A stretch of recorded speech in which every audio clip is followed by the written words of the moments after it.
Bom dia, bom dia. Mais um fim de semana, hein, pessoal? Nós aqui, graças a Deus, né? Estamos aqui firmes e fortes na nossa caminhada, nossos grãozinhos no caminho de hoje, a leitura do Evangelho segundo o Espiritismo e do Livro dos Espíritos, trazendo para a gente hoje o capítulo 5 do Evangelho, Bem-aventurados os aflitos, o esquecimento do passado. É em vão que se objeta o esquecimento como um obstáculo no sentido de que se possa aproveitar a experiência das existências anteriores. Se Deus julgou conveniente lançar um véu sobre o passado, é porque isso devia ser útil. Com efeito, essa lembrança teria graves inconvenientes. Poderia, em certos casos, nos humilhar estranhamente ou exaltar o nosso orgulho, e por isso mesmo entravar o nosso livre-arbítrio. Em todos os casos, traria uma perturbação inevitável nas relações sociais. O espírito renasce frequentemente no mesmo meio em que viveu e se acha em relação com as mesmas pessoas a fim de reparar o mal que lhes fez. Se reconhecesse nelas as que odiou, talvez seu ódio se revelasse.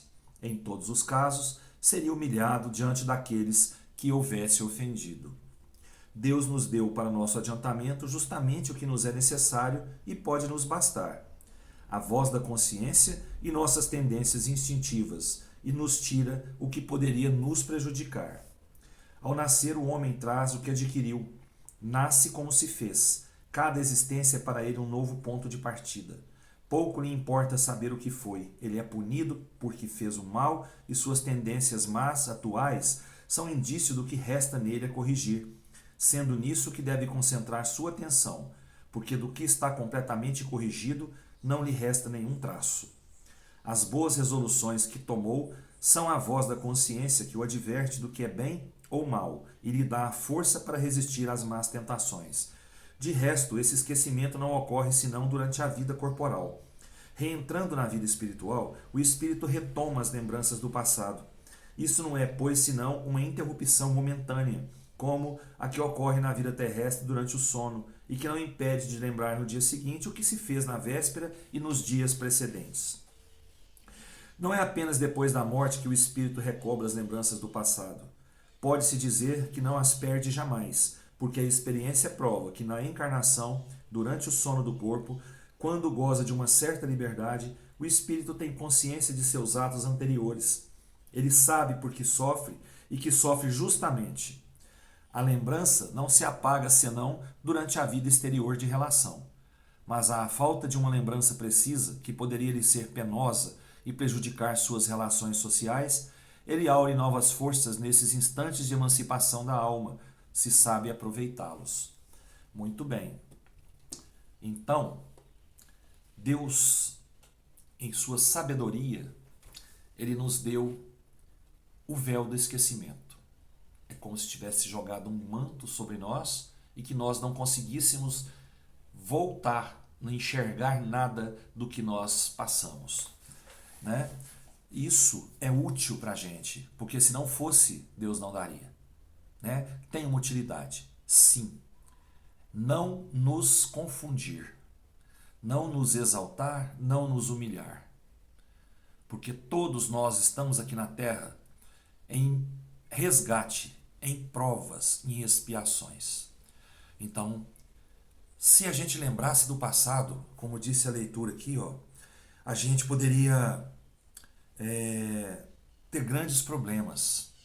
Porque a gente renasce geralmente junto àquelas pessoas que nós já passamos lá atrás, né, nas vidas anteriores, a gente poderia reviver o ódio, reviver a humilhação, reviver o mal que a gente fez ou que a gente recebeu. Isso interferiria no nosso livre-arbítrio, né? A gente estaria ali, como diz o outro, com um pezinho atrás, com tudo que a gente fosse fazer. Ou então, muito exaltado. Eu fui o quê? Eu fui um rei, eu fui um importante, eu fui uma pessoa importante na outra vida, né? Eu quero continuar sendo assim. E se eu fui muito humilhado na vida passada e lembrar, se estivesse perto da pessoa que me humilhou, eu poderia tentar revidar essa humilhação. E essa não é a vontade de Deus para a gente. Deus quer que a gente faça o nosso melhor, né? Junto àquelas pessoas que conviveram com a gente no passado, para a gente poder aparar as arestas que ficaram, né? As pequenas fagulhas que ficaram acesas têm que ser apagadas. Então, nossa missão aqui é essa, né? É procurar praticar sempre a lei de amor. E a lembrança do passado, ela poderia interferir nessa prática, interferir nesse amor. Poderia nos elevar ao orgulho e à vaidade, né? E nos rebaixar também. Então é isso. Deus é justo, Deus é bom e Deus é sábio. Ele fez isso para o nosso bem, porque nós temos tudo o que nós precisamos aqui para viver. Tá certo? Nós não precisamos de lembrar o que nós já fizemos. O nosso conhecimento, ele não encerrou com o véu do esquecimento. Está guardado aqui na memória espiritual. Quando nós deixarmos essa matéria aqui e chegarmos no plano espiritual, a gente vai ver tudo o que a gente fez. A gente vai lembrar de tudo, tanto dessa vida quanto das vidas passadas.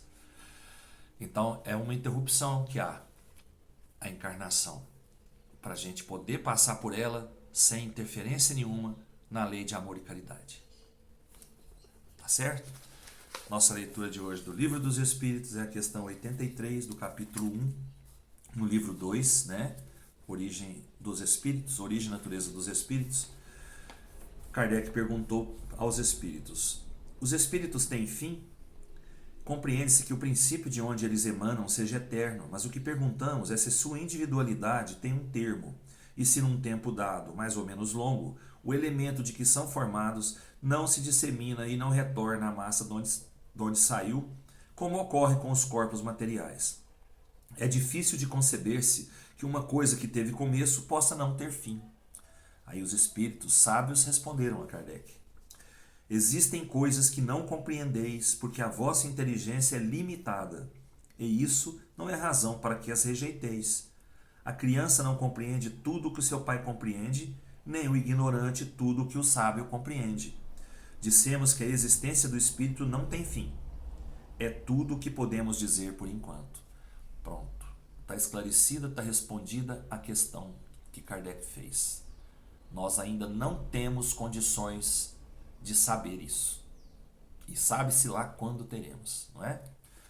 Então é isso aí, meus irmãos. Desejo a todos um ótimo sábado, um ótimo final de semana. Que Deus abençoe a todos nós com muita paz, com muita sabedoria, com muita harmonia em nossos lares e corações, e que tenhamos um final de semana cheio de alegria. Vamos aproveitar, vamos descansar para o início da nova semana que chega. Tá? Que Jesus nos abençoe e nos proteja. Fiquem com Deus, até segunda, se Deus quiser, e eu tenho certeza que Ele quer. Beijo no coração.